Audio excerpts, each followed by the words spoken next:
So dito mga katits, mayroon akong pinuntahan na hukay mga katits. Yan,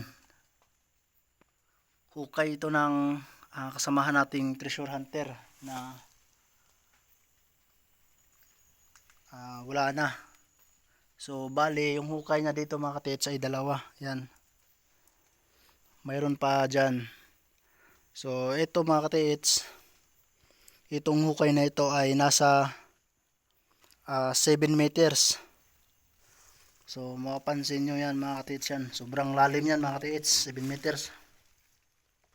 Madilim nga lang sa ilalim, tsaka mayroong tubig. So bagsakan natin ng tubig, tabi-tabi po. So yan mga katits.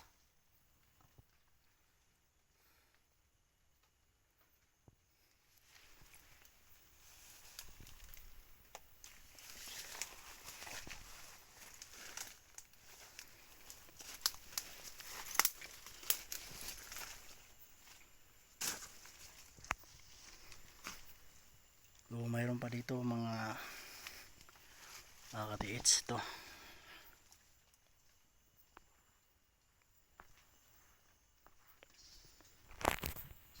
So ito naman yung pangalawang hukay mga katiits. Yan,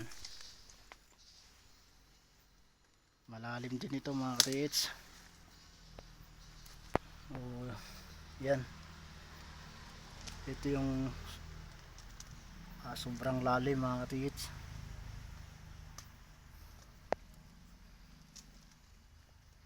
Tansya ko dito nasa mga 10 meters to mga katiits.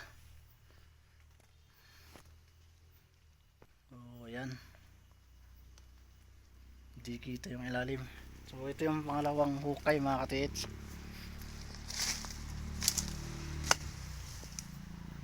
So yan, at ito yung